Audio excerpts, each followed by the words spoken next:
Hi all, welcome to competitive cracker. ഞാൻ സ്വാഗിദാസ്.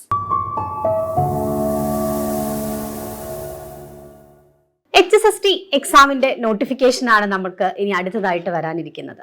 ഈ ഒരു എക്സാമിന്റെ നോട്ടിഫിക്കേഷൻ വരുമ്പോൾ പലരുടെയും മുന്നിലുള്ള ഒരു പ്രശ്നം എന്ന് പറഞ്ഞത് സെറ്റ് ക്വാളിഫൈ ചെയ്തിട്ടില്ല എന്നുള്ളത് തന്നെയാണ്. വർഷങ്ങളോളമായി PGയും അതുപോലെ തന്നെ BEdും ഒക്കെ നേടിയെടുക്കാൻ സാധിച്ചുവെങ്കിലും സെറ്റ് ക്വാളിഫൈ ചെയ്യാൻ പറ്റാത്തവരായിട്ട് ഒരുപാട് പേരുണ്ട്. അപ്പൊ കഴിഞ്ഞ എക്സാമിന്റെ റിസൾട്ട് തന്നെ നമ്മൾ നോക്കിക്കഴിഞ്ഞാൽ നമുക്ക് മനസ്സിലാവുന്നുണ്ട്, സെറ്റ് ക്വാളിഫൈ ചെയ്യുന്നവരുടെ എണ്ണത്തിൽ ഒരു കുറവ് നമുക്ക് അവിടെ മനസ്സിലാക്കാൻ സാധിക്കും. എന്തുകൊണ്ടായിരിക്കും ഇങ്ങനെ റിസൾട്ട് വരുന്ന സമയത്ത് നമ്മൾ മാക്സിമം ഒരുപാട് പേര് ഈ ഒരു എക്സാമിന് വേണ്ടിയിട്ട് വളരെ നന്നായി തന്നെ പ്രിപ്പയർ ചെയ്യുന്നുണ്ട്, എങ്കിൽ കൂടി റിസൾട്ട് വരുമ്പോൾ പലരും 1-2 മാർക്കിനൊക്കെയാണ് ഈ ഒരു എക്സാം ക്വാളിഫൈ ചെയ്യാൻ പറ്റാതെ പോകുന്നത്. എന്തായിരിക്കും ഇതിന്റെ പ്രധാന കാരണം? കൃത്യമായ ഒരു സ്റ്റഡി പ്ലാനോട് കൂടിയുള്ള പഠനം, അതോടൊപ്പം തന്നെ എക്സ്പീരിയൻസ്ഡ് ആയിട്ടുള്ള ഫാക്കൽറ്റീസിന്റെ സപ്പോർട്ട്, ഡൗട്ട് ക്ലിയർ ചെയ്തു പോകാനുള്ള മെന്ററിന്റെ സപ്പോർട്ട്, ഇതെല്ലാം നമുക്ക് ആവശ്യമാണ്. മാത്രമല്ല നമ്മുടെ എക്സാം പാറ്റേണിലും ഒരുപാട് മാറ്റങ്ങളുണ്ട്. നമ്മുടെ ക്വസ്റ്റ്യൻ പേപ്പേഴ്സ് ഒക്കെ നിങ്ങളൊന്ന് അനലൈസ് ചെയ്ത് നോക്കിയാൽ നിങ്ങൾക്ക് മനസ്സിലാവും. ഒരുപാട് മുന്നേ ഉള്ള ക്വസ്റ്റ്യൻ പേപ്പർ നോക്കി കഴിയുമ്പോൾ ഒരുപാട് ഡയറക്റ്റ് ആയിട്ടുള്ള ക്വസ്റ്റ്യൻസ് വരുന്നതായിട്ട് കാണുന്നുണ്ട് അല്ലെ. പക്ഷേ ഈ ലേറ്റസ്റ്റ് ആയിട്ടുള്ള നമ്മുടെ സെറ്റിന്റെ ക്വസ്റ്റ്യൻ പേപ്പർ നമ്മൾ നോക്കുമ്പോൾ അതിൽ നമുക്ക് കുറച്ചുകൂടി ഡെപ്തിലേക്ക് കണ്ടന്റ് പഠിക്കേണ്ടതായിട്ടുണ്ട് എന്നുള്ള കാര്യം നമുക്ക് കൃത്യമായിട്ട് മനസ്സിലാക്കാൻ സാധിക്കും. ഓക്കെ, അതായത് കുറച്ചുകൂടി നെറ്റ് ലെവലിലുള്ള ക്വസ്റ്റ്യൻസ് വരെ നമ്മളുടെ ഈ ഒരു സെറ്റ് എക്സാമിലേക്ക് വന്നിട്ടുണ്ട്. നിങ്ങളൊന്ന് ശ്രദ്ധിച്ചു നോക്കിയാൽ നിങ്ങൾക്ക് മനസ്സിലാവും. നെറ്റ് എക്സാമിന് ചോദിച്ചിട്ടുള്ള കുറച്ച് ക്വസ്റ്റ്യൻസ് ഒക്കെ നമുക്ക് സെറ്റ് എക്സാമിന്റെ ക്വസ്റ്റ്യൻ പേപ്പറിലും കണ്ടുവരുന്നുണ്ട്. ഓക്കെ, അതുപോലെ തന്നെ മറ്റൊരു പ്രത്യേകതയാണ് അസേർഷൻ റീസൺ ടൈപ്പ് ക്വസ്റ്റ്യൻസ്. ആദ്യമൊക്കെ ഒരു ക്വസ്റ്റ്യനോ അല്ലെങ്കിൽ 2 ക്വസ്റ്റ്യനോ ഒക്കെ ആയിരുന്നു അസേർഷൻ റീസൺ ടൈപ്പിൽ നമുക്ക് വന്നിരുന്നത്. എന്നാൽ ഇപ്പൊ അങ്ങനെയാണോ? അല്ല. അതായത് ഒരു 6-7 ക്വസ്റ്റ്യനൊക്കെ നമുക്ക് അസേർഷൻ റീസൺ ടൈപ്പ് ക്വസ്റ്റ്യനിൽ വരുന്നുണ്ട്. അപ്പൊ നമുക്കറിയാം, ഇങ്ങനെയുള്ള അസേർഷൻ റീസൺ ടൈപ്പ് ക്വസ്റ്റ്യനൊക്കെ നമുക്ക് ഒരിക്കലും അതൊന്നും ഡയറക്റ്റ് ക്വസ്റ്റ്യൻസ് അല്ല അല്ലെ. നമുക്ക് ആ കണ്ടന്റ് കൃത്യമായി മനസ്സിലാക്കിയെങ്കിൽ മാത്രമേ നമുക്ക് അങ്ങനെയുള്ള ക്വസ്റ്റ്യൻസ് ആൻസർ ചെയ്യാനായിട്ട് സാധിക്കൂ. അതുപോലെ തന്നെ മാച്ച് ദ ഫോളോയിങ് ടൈപ്പ് ക്വസ്റ്റ്യൻസിന്റെ കാര്യമാണെങ്കിലും ആദ്യമൊക്കെ നമുക്ക് ക്വസ്റ്റ്യൻ പേപ്പറുകളിൽ മുൻവർഷങ്ങളിലൊക്കെ കുറച്ച് മുൻപിലേക്കുള്ള ക്വസ്റ്റ്യൻ പേപ്പർ നോക്കിക്കഴിഞ്ഞാൽ ഒരു 1-2 സെറ്റ് മാത്രമേ മാച്ച് ദ ഫോളോയിങ് ആയിട്ട് വരുന്നുള്ളൂ. പക്ഷെ ഇങ്ങനെ അല്ല, ഇപ്പോൾ ഈ ഒരു രീതിയല്ല ഇപ്പൊ നമുക്കിപ്പം കാണുന്നത് അല്ലെ. ഒരു 6-5 type match the following questions ഒക്കെ ഇപ്പൊ നമുക്ക് വരുന്നുണ്ട്. ഡയറക്റ്റ് ആയിട്ട് ചോദിക്കുന്ന ചോദ്യങ്ങളുടെ എണ്ണത്തിലും വളരെ കുറവ് ഇപ്പൊ നമുക്ക് കാണാൻ സാധിക്കും അല്ലെ.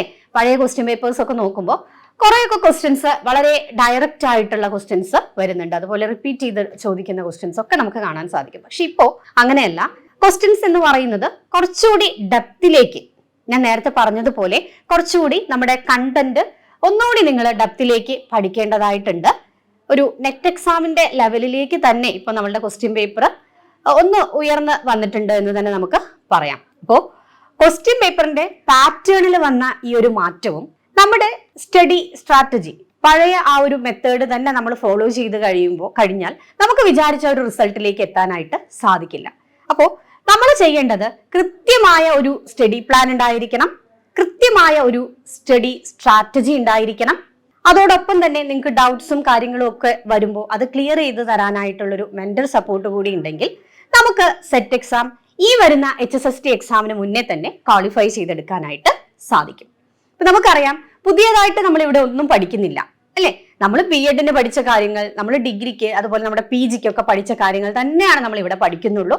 അതൊന്നുകൂടി നമ്മളൊന്ന് എന്ത് ചെയ്യുന്നു, ഒന്നുകൂടി നമ്മളൊന്ന് പഠിച്ചെടുക്കണം. കാരണം ഒരുപാട് ഗ്യാപ്പ് വന്നവരൊക്കെ ഉണ്ടായിരിക്കും, ടച്ച് വിട്ടുപോയവരൊക്കെ ഉണ്ടായിരിക്കും. അപ്പൊ അങ്ങനെയുള്ളവർക്കൊക്കെ കുറച്ചുകൂടി സമയം നമ്മൾ ഇതിനു വേണ്ടിയിട്ട് എക്സാമിന്റെ പ്രിപ്പറേഷന് വേണ്ടി മാറ്റിവെക്കേണ്ടതായിട്ടുണ്ട്. നമ്മളെ സംബന്ധിച്ചിടത്തോളം വളരെ നല്ലൊരു അവസരമാണ് ഇനി വരാനിരിക്കുന്നത്. ഏകദേശം ഡിസംബറോട് കൂടി തന്നെ നമുക്ക് HSST എക്സാമിന്റെ നോട്ടിഫിക്കേഷൻ നമ്മൾ പ്രതീക്ഷിക്കുന്നുണ്ട്. അപ്പൊ ഈ ഒരു എക്സാം നമ്മുടെ മുന്നിലേക്ക് വരുമ്പോൾ സെറ്റ് ക്വാളിഫൈ ചെയ്തിട്ടില്ല എന്നുള്ള ഒരു കാരണത്താൽ നമുക്ക് ആ എക്സാം എഴുതാൻ സാധിക്കാതെ പോയാൽ 4 വർഷം ഒക്കെയാണ് നമുക്ക് നമ്മളുടെ മുൻപോട്ടുള്ള 4 വർഷങ്ങളാണ് നമുക്ക് മിസ്സാവുക. കാരണം അടുത്തൊരു എക്സാം വരുമ്പോഴേക്കും ഇനി 4-5 വർഷമൊക്കെ എടുത്തിട്ടാണ് അടുത്ത എക്സാം നോട്ടിഫിക്കേഷൻ, HSSTയുടെ നോട്ടിഫിക്കേഷൻ ഉണ്ടാവുക. അപ്പോൾ നമുക്ക് ഈ മുന്നിൽ വരാനിരിക്കുന്നത് വളരെ നല്ല ഒരു അവസരമാണ് എന്നുള്ളത് നിങ്ങൾ മനസ്സിലാക്കണം. നമ്മൾ ഇത്രയേറെ പഠിച്ചു അല്ലെ, PGയും ഡിഗ്രിയും BEdും ഒക്കെ നമ്മൾ നേടി. ഇനി നമ്മൾ ഈ ഒരു സെറ്റ് ഇല്ല എന്നുള്ള ഒരു കാരണത്താൽ നമ്മുടെ ലൈഫിലേക്ക് വരുന്ന ഏറ്റവും നല്ലൊരു ഓപ്പർച്യൂണിറ്റി ആണിത് അല്ലെ.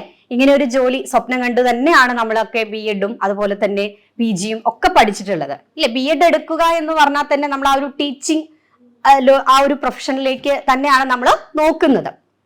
അതിൽ തന്നെ ഏറ്റവും ബെസ്റ്റ്, ഏറ്റവും നല്ല ഒരു പൊസിഷനിലേക്ക് നമുക്ക് എത്താൻ പറ്റുന്ന നല്ല ഒരു നോട്ടിഫിക്കേഷൻ അല്ലെ HSSTയുടെ നോട്ടിഫിക്കേഷൻ എന്ന് പറഞ്ഞാൽ നമ്മുടെ ഒരു സ്വപ്നം തന്നെയാണ്. അപ്പൊ അങ്ങനെ ഒരു നോട്ടിഫിക്കേഷനാണ് നമുക്ക് ഡിസംബറിൽ വരാനിരിക്കുന്നത്. അതിനു മുൻപ് തന്നെ ഈ ഒരു സെറ്റ് എക്സാം ക്രാക്ക് ചെയ്യാനായിട്ട് സാധിക്കണം. അപ്പോൾ നമുക്ക് ഈ ഒരു സെറ്റ് എക്സാമിന് വേണ്ടിയിട്ടുള്ള നോട്ടിഫിക്കേഷൻ ഇപ്പോൾ വന്നിട്ടുണ്ട് എന്നുള്ള കാര്യം നമുക്ക് എല്ലാവർക്കും അറിയുന്നതാണ്. അപ്പൊ എല്ലാവരും കറക്റ്റ് സമയത്ത് തന്നെ ഈ ഒരു എക്സാമിന് വേണ്ടിയിട്ട് അപ്ലൈ ചെയ്യുക. അതോടൊപ്പം തന്നെ കൃത്യമായി പഠിക്കുക.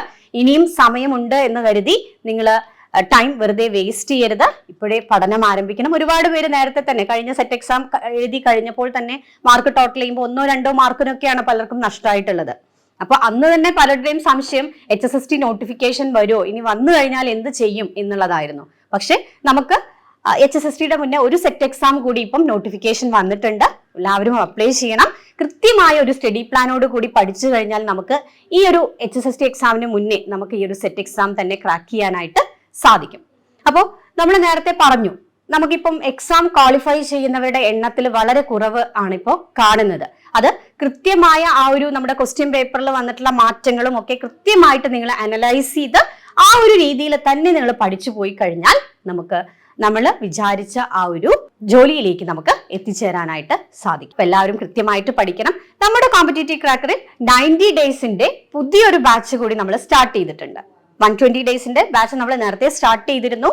നമ്മൾ ക്ലാസ്സിലൂടെ കൃത്യമായ സ്റ്റഡി പ്ലാനോട് കൂടി തന്നെയാണ് നമ്മുടെ ക്ലാസ്സുകൾ പ്രൊവൈഡ് ചെയ്യുന്നത്. ഓരോ ദിവസവും പഠിക്കേണ്ട ടോപ്പിക്സ് നമ്മൾ നമ്മുടെ ഗ്രൂപ്പുകളിൽ ഷെയർ ചെയ്യും. ആ ടോപ്പിക്സ് ആണ് ഓരോ ദിവസവും നിങ്ങൾ കവർ ചെയ്ത് പോകേണ്ടത്. അതോടൊപ്പം തന്നെ നിങ്ങൾക്ക് നോട്ട്സ് അവൈലബിൾ ആയിരിക്കും. ദെൻ ഓരോ ആഴ്ചയിലും നമ്മൾ പഠിച്ച കാര്യങ്ങൾ നമ്മൾ എക്സാംസ് ഉണ്ടായിരിക്കും, റാങ്ക് ലിസ്റ്റ് പബ്ലിഷ് ചെയ്യുന്നതായിരിക്കും, ഇങ്ങനെയുള്ള കാര്യങ്ങളെല്ലാം ഉണ്ടായിരിക്കും. അതോടൊപ്പം തന്നെ മെന്റർ സപ്പോർട്ടും ഉണ്ടായിരിക്കും. ഓക്കെ, അപ്പൊ റെക്കോർഡഡ് ക്ലാസ്സുകളാണ് നമ്മുടെ ആപ്പിൽ അവൈലബിൾ ആയിരിക്കുക. നിങ്ങളുടെ ഫ്രീ ടൈം അനുസരിച്ച് നിങ്ങൾക്ക് ക്ലാസ്സുകൾ കാണാനായിട്ട് സാധിക്കും.